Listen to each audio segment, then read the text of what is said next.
I grew up being praised for one thing only, knowing my place. That was the compliment that followed me like a shadow. Not smart, not talented, not brave, just realistic. The kind of word adults used when they wanted to sound kind while quietly shrinking you. I heard it at family dinners, at school conferences, in the living room when bills were spread across the table like bad news that never ended. Be realistic. It sounded responsible. It sounded safe. It also taught me how to disappear. In my family, dreams were treated like liabilities, something that could cost you time, money, or dignity. My parents were not cruel people. They were tired people, people who worked hard and still felt behind. People who believed survival was the highest achievement. So when I learned early how to stay quiet, how to say yes, how to want less, they nodded with approval. I was the good one, the easy one, the child who did not ask for much. At dinner, my siblings talked about bold plans, moving away, starting businesses, taking chances. I listened, I smiled, I passed the salt. When someone finally turned to me and asked what I wanted, I kept it small. I had learned that wanting too much made people uncomfortable. Wanting too little made you invisible. I chose invisible.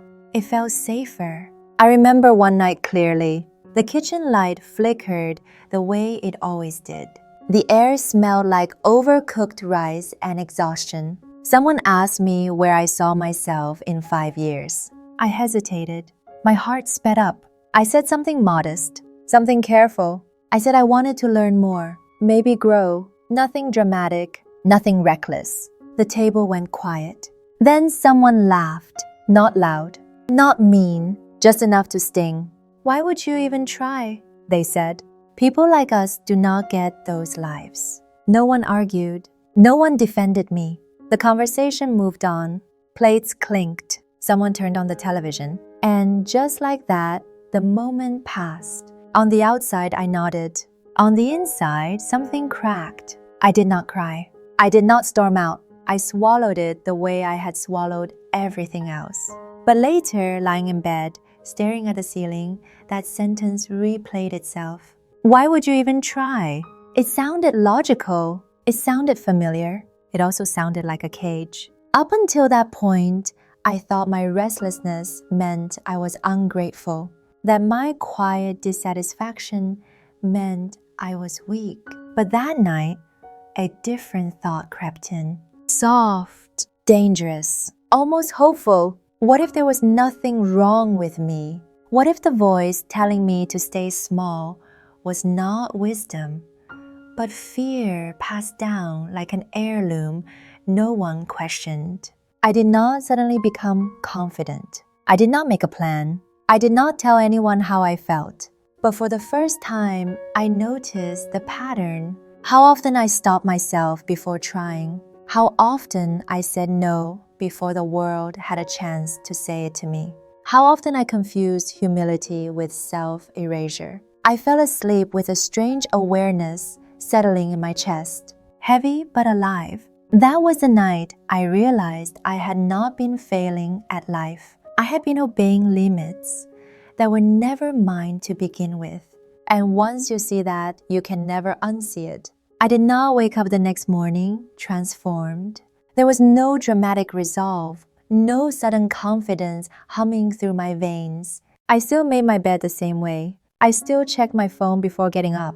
I still moved through the day like someone trying not to take up too much space. But something had shifted. A quiet awareness followed me, like a question I could not turn off.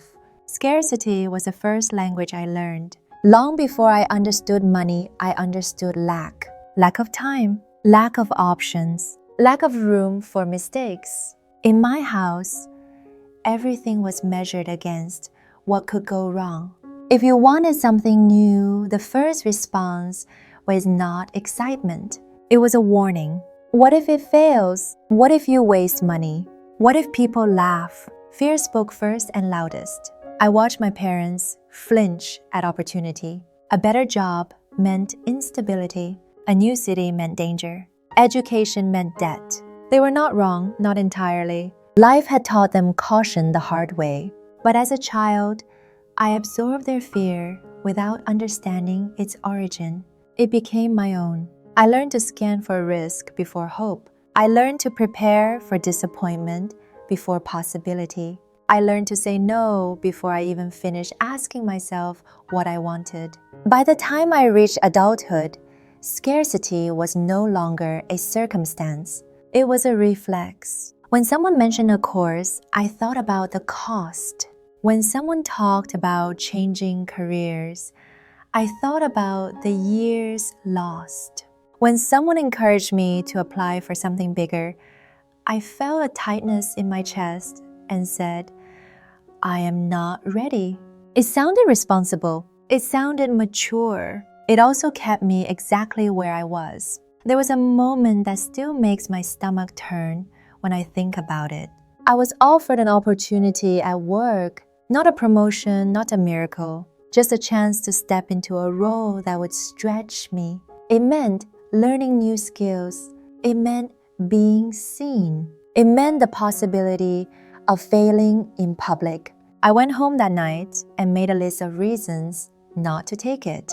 The list was long, convincing, familiar. I told myself I was being realistic.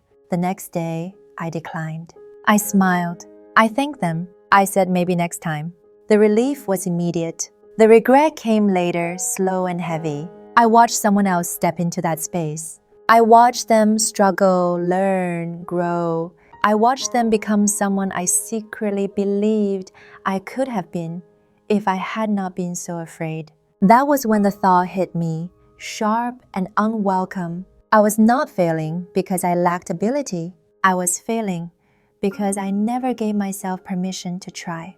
That realization hurt more than rejection ever could, because rejection comes from the outside.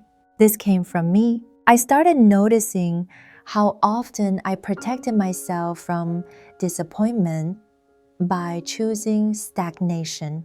How often I confused safety with staying small. How often I waited for confidence before action, not realizing confidence was something you build after you moved, not before. Scarcity thinking had taught me to wait. Rich thinking, I was beginning to understand, asked a different question. Not, can I afford this?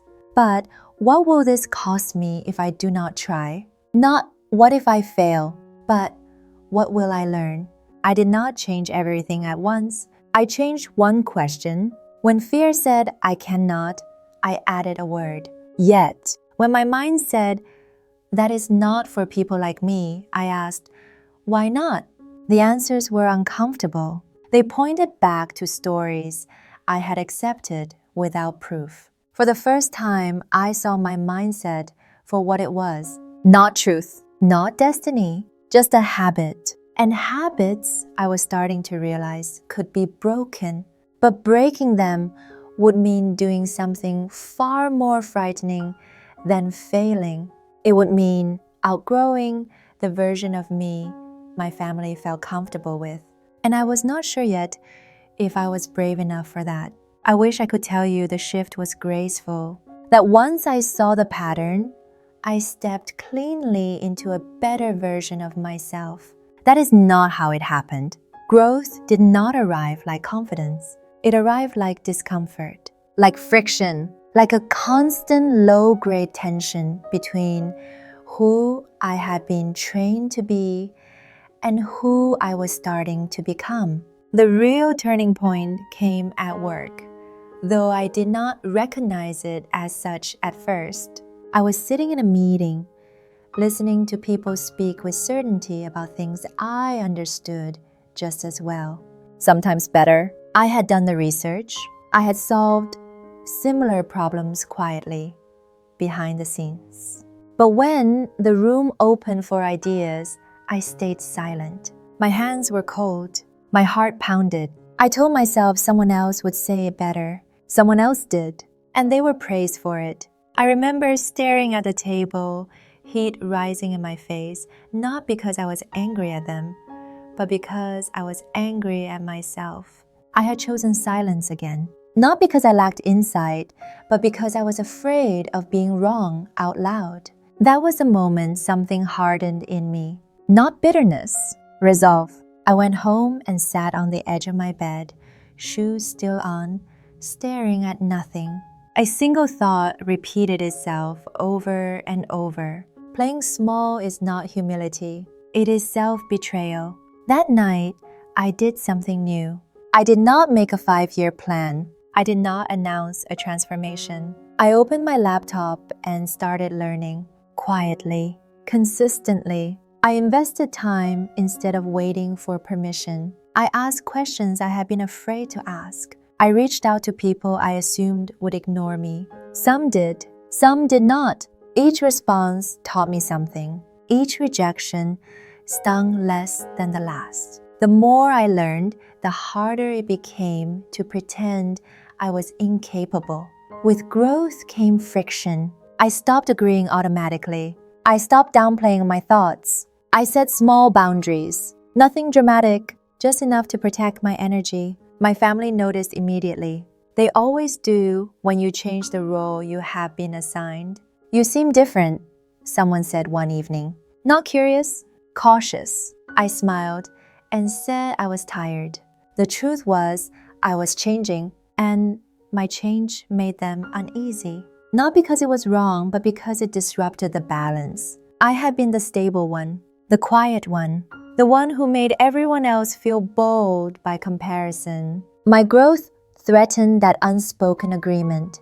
The comments started subtly, jokes disguised as concern, warnings dressed up as advice. Do not get your hopes up.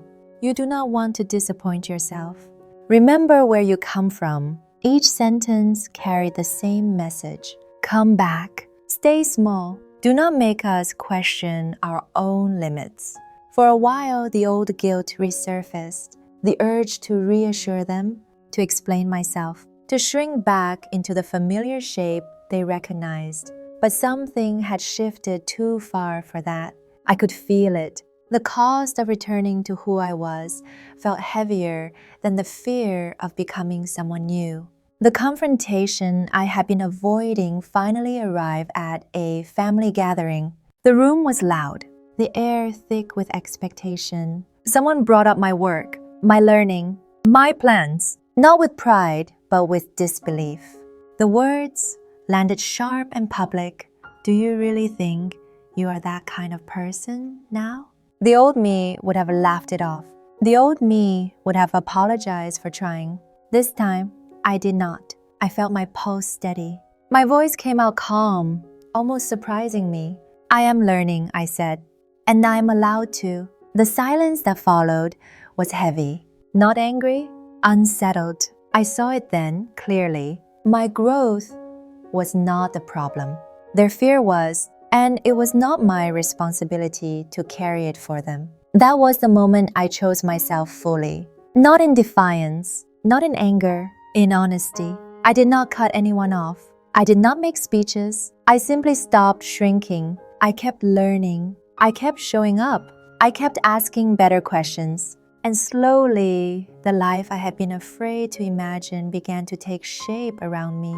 I understood then what a rich mindset really was. Not arrogance, not certainty, but courage. The courage to outgrow old stories. The courage to disappoint people who benefited from your silence. The courage to believe that becoming more does not make you disloyal. It makes you alive. By the time I noticed how far I had come, there was no going back. And I did not want to, because for the first time in my life, I was not living someone else's limits. I was building my own. The strange thing about growth is that it does not announce itself with fireworks. There was no single day when I woke up and thought, I have made it. What changed was quieter than that. I noticed it in the way I stood, in the way I spoke, without rehearsing every sentence in my head first, in the way I no longer rushed to explain myself when someone misunderstood me. My family did not suddenly applaud my progress. Some of them never fully adjusted. And that was another lesson I had to learn the hard way. Growth does not always earn approval. Sometimes it earns distance. Sometimes it earns silence. And sometimes it earns discomfort that sits at the table with you, unspoken. For a long time, I thought success meant proving something, showing them they were wrong, letting my results speak louder than their doubts. But the more grounded I became, the less I needed that validation. I realized something freeing.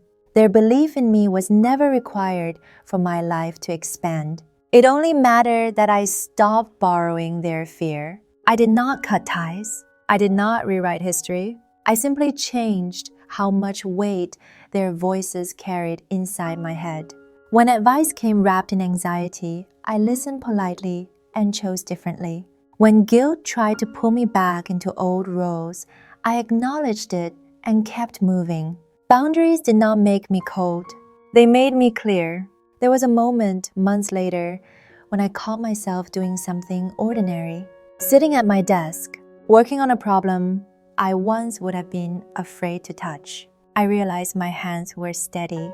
My thoughts were focused. The fear that used to accompany every step forward was quieter now. Not gone, but no longer in control. That was when it clicked. A rich mindset was never about confidence without doubt. It was about trust. Trust that I could learn. Trust that I could adapt. Trust that even if things did not work out perfectly, I would not abandon myself in the process. I stopped asking, am I good enough yet? I started asking, what is the next honest step? That question changed everything. Looking back, I see how often I had confused playing small with being good. How often I had mistaken obedience for maturity. I was not weak for wanting more. I was human, and growth did not make me selfish. It made me present. It made me engage with my own life instead of watching it from a distance. I still have moments of doubt. I still hear echoes of the old voice sometimes, especially when things feel uncertain. But now I recognize it. I do not obey it automatically. I thank it for trying to protect me, and then I choose courage anyway. If there is one thing I know for sure now, it is this. You do not need to become louder to grow richer inside. You do not need to prove your worth to people who taught you to shrink. You only need to stop telling yourself the same limiting story every day. Because the moment you rewrite that story, even slightly, your choices begin to change. And when your choices change, so does your life. So let me ask you something gently. Where in your life are you still playing small because someone once taught you that safety mattered more than growth? You do not have to answer out loud. Just notice it, sit with it. And when you are ready, take one quiet step forward. That is how rich thinking begins. Not with noise, not with permission, but with a simple decision to believe that you are allowed to become more. And once you do, there is no going back. Sometimes I wonder who I would be if no one had ever taught me to stay small. If I had grown up hearing questions instead of warnings, if curiosity had been encouraged more than caution. But I no longer sit with that question for long. It belonged to a version of me that did the best they could with what they were given. What matters now is this. I learned that mindset is not a personality trait. It is not fate. It is not something you are born with or without. It is a set of habits, tiny, invisible choices repeated over time. The way you speak to yourself when no one is listening. The questions you ask when things feel hard. The risks you allow yourself to consider. I still live a normal life. I still have responsibilities. I still have days when fear shows up early and stays late. The difference is, fear no longer decides for me. It can ride in the car, but it does not get to drive. I no longer measure my life by how safe it looks from the outside. I measure it by how honest it feels on the inside, by whether I'm growing or merely surviving, by whether my choices come from curiosity or from old inherited fear. If you are listening to this and something inside you feels restless, let that mean something. Restlessness is not a flaw. It is often a signal that the version of you who learned to play small is ready to be released. You do not need to burn your life down. You do not need to announce a reinvention. You only need to notice the moments where you stop yourself and ask a better question. Not, can I do this? But, how could I begin? Quietly, imperfectly, honestly. That is how everything changes. And if no one has told you this yet, let me be the one. You are not behind. You are not broken. You are not asking for too much. You are learning how to think richer about your own life. And that might be the most powerful growth of all.